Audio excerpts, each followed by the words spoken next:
I've shown you Son of Interflux. I've shown you Losing Joe's Place. It's now time I'm going to get my hands on another classic one of my favorite Gordon Corman books, which is The Chicken Doesn't Skate.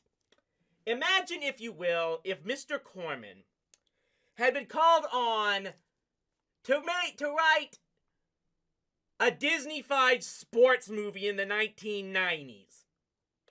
This is essentially what he would write. And it is actually too bad that something like this did not get adapted to any form of screen. But I am going to share this story with you all now, starting today, and hopefully on the next few editions of our show.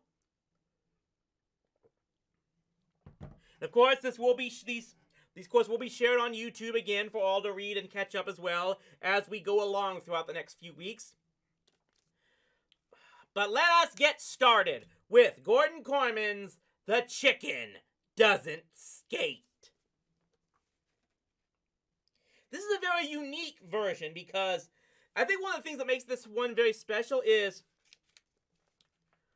most of, not just Gordon Corman's stories, but many in particular, they're either written from a solid third-person perspective or the first-person perspective of one single individual for the entire story. What we have in this book is the story told from the first-person perspective of many characters within it. So let's see just how much you're able to enjoy this as we get started with The Chicken Doesn't Skate.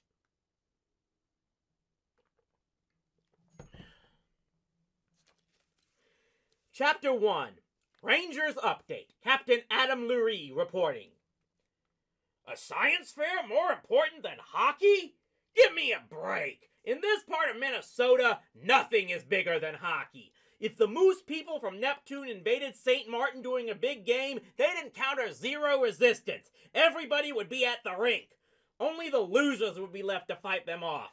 A loser being anyone around here who doesn't skate. Of course, I'm kind of biased since I'm pretty good at hockey.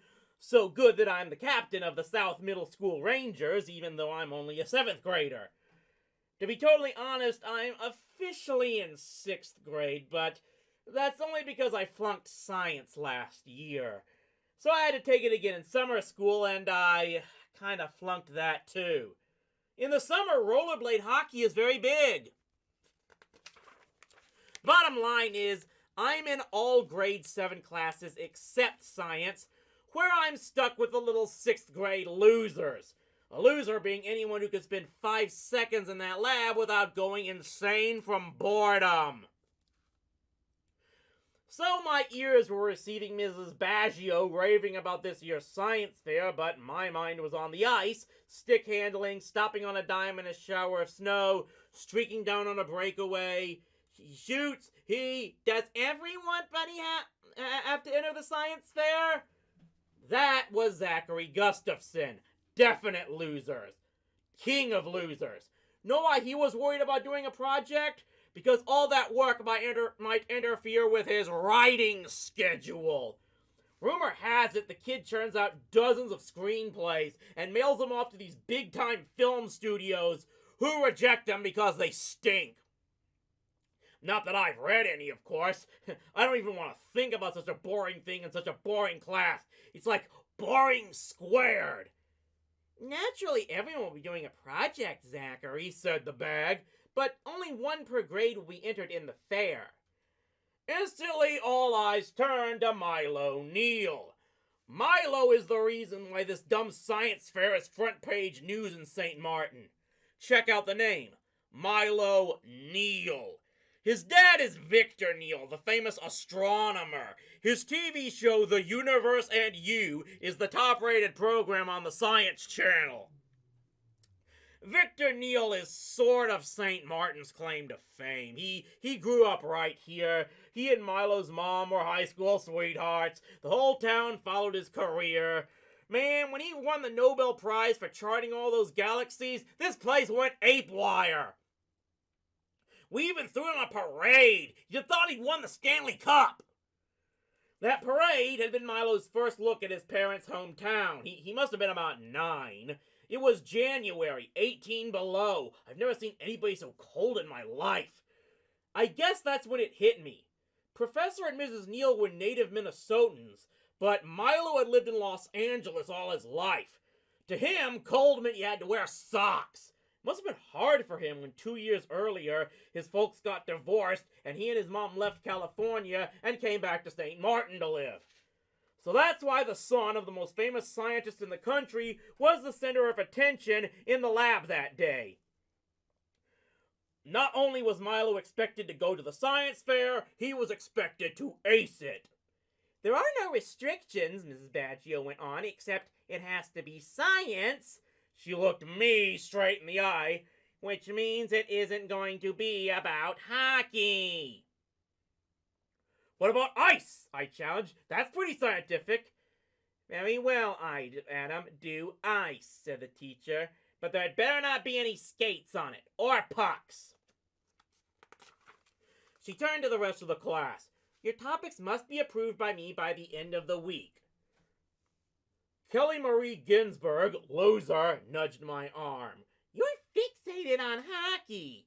Like that's a bad thing. Yeah, so? So a fixation could turn into an obsession, she insisted, and that could turn into a psychosis. I was going to give her another yes, so, but some of the gung-ho types started chiming in with their topics. Disgusted, I thought about my 7th grade classes where everybody played it cool. Bats, piped up Sheila Martell. Recycling, announced Kelly Marie. Dolphins, solar energy. A hush fell. Milo Neal had raised his hand. Yes, Milo? The way the bag almost whispered it, you thought he was going to tell her where he had hid the lost continent of Atlantis. Milo pushed his Bertrand St. Rene glasses up higher on his nose. My project will be entitled The Complete Life Cycle of a Link in the Food Chain. Well, that must have been something good because Mrs. Baggio beamed up like a lighthouse. That's so deep, breathed Kelly Marie. 10-1, she had no idea what he was talking about. Awesome, added Zachary. 20-1 for him. I rolled my eyes. Okay, I'll bite. What does it mean? The bag was all over that. Yes, Milo. What the class wants to know is the subject of your study. What link in the food chain? California boy looked importantly around the classroom. The chicken.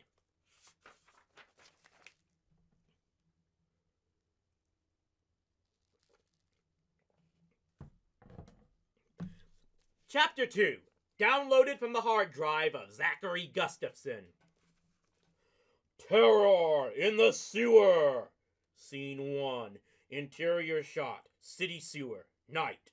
Dank. Dirty. Disgusting. Rats are everywhere.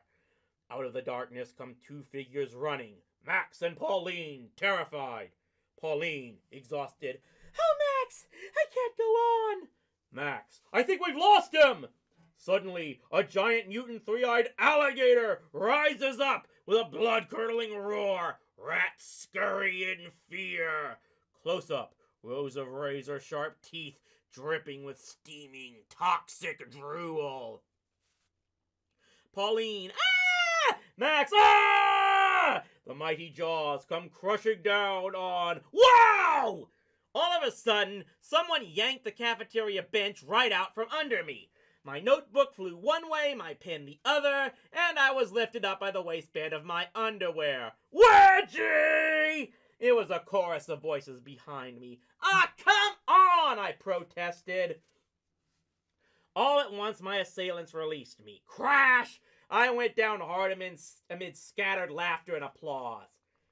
My spinning head cleared just in time to catch a glimpse of Adam Lurie and a few other muscleheads from the hockey team sneaking out past the food line trading high fives. I'd show you these guys. When I was the hottest screenwriter in Hollywood, I'd have my agent cut a deal with all the theaters in Minnesota to not let them get to see any of my hit movies. Then I'd call in the payphone in front of the Ravioli on Main Street from poolside at my Beverly Hills mansion. When Adam answered, I'd say, "How's 30 below, butt brain?" He'd recognize my voice from my acceptance speech at the Academy Awards.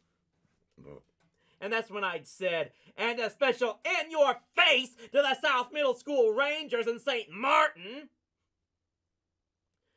I got up to my feet, picked up my stuff, and set the bench up again. You can't let idiots interfere with your art. Now, where was I? Oh yeah, the sewer. Pauline, "Kill it! Kill it!" A giant slimy forked tongue shoots out of the alligator's jaws and wraps around Max's neck. "Max, let go of me, you repulsive reptile!" He struggles madly, but is slurped down like a meatball. The alligator celebrates with a mighty belch. I stopped and chewed on my pen. No, that wasn't it. Who was Pauline gonna marry in the final scene if I killed off Max? I scratched out the last part. "Max, let go of me, you repulsive reptile!" As he struggles, Max pulls out his Swiss Army knife and begins flipping utensils. The fork, the nail clippers, the toothpick, and a giant samurai sword! He rears back and slices the alligator's disgusting three-eyed head off.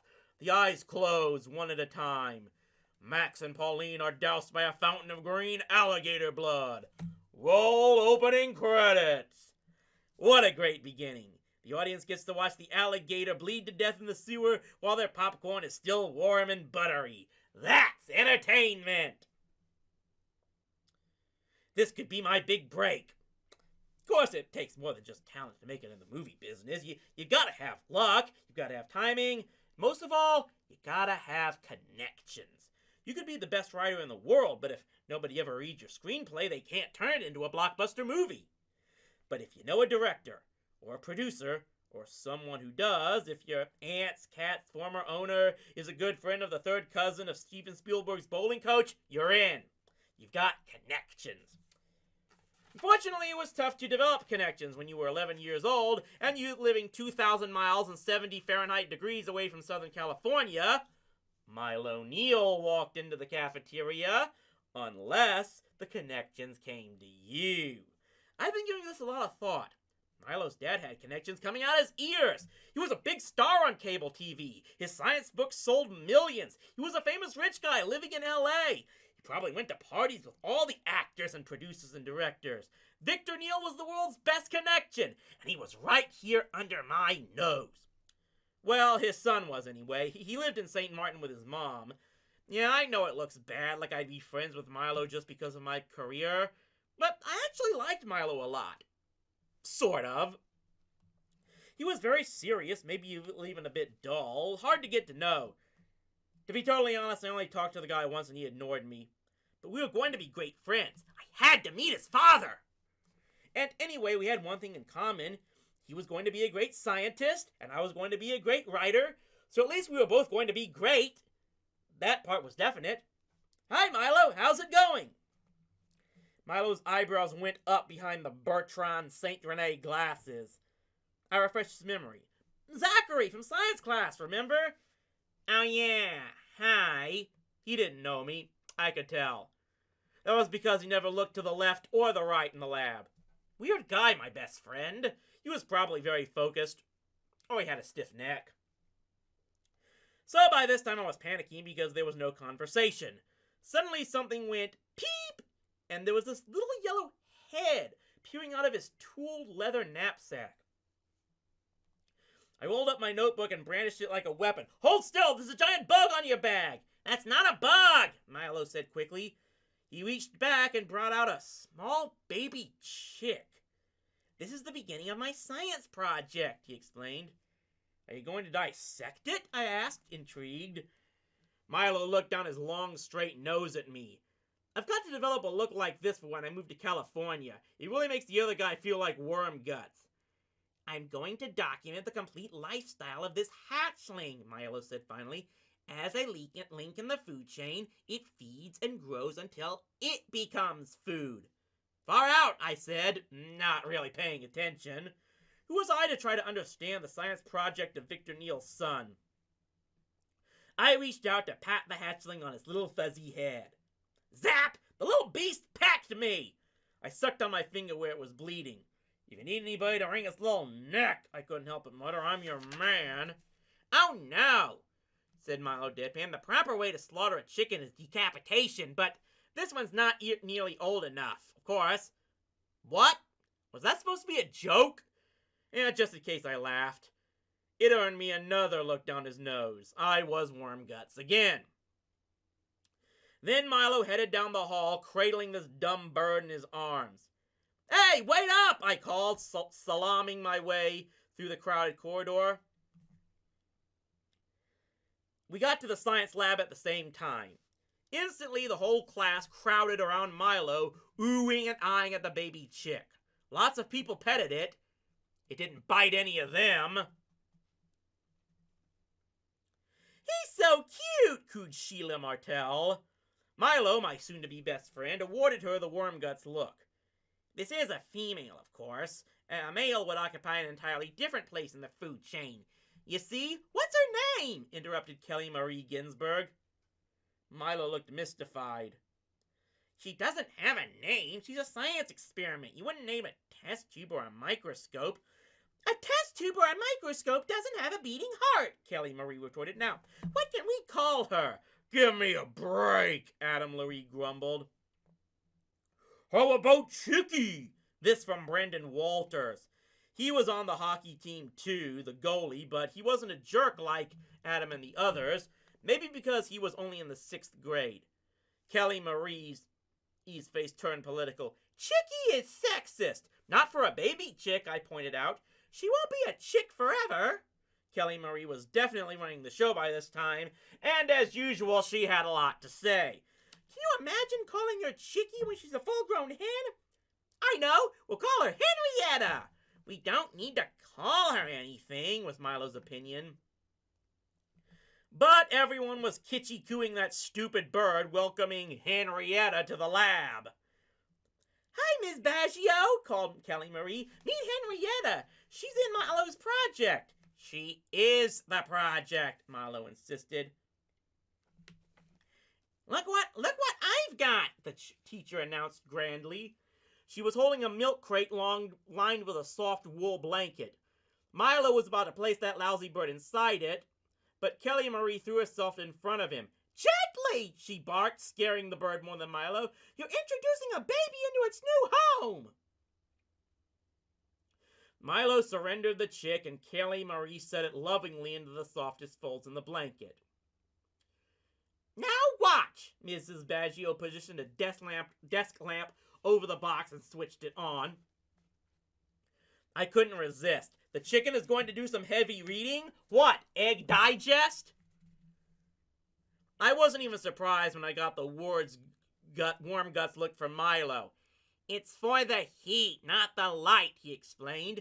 In nature, she would have her mother's body warmth, but we have to improvise. It's kind of like an incubator while the specimen is still a hatchling. Adam groaned. We have to buy our own hockey pads, but the school provides an incubator for your chicken if your dad's on TV. Mrs. Baggio didn't like that. Adam, that will do. Raising Henrietta will be an excellent learning opportunity for all of us. Milo has generously agreed to let everybody help. I already helped. I gave blood. But for my best friend, bosom buddy, and lifelong chum, Milo, I grabbed the bird seed. Fade to black.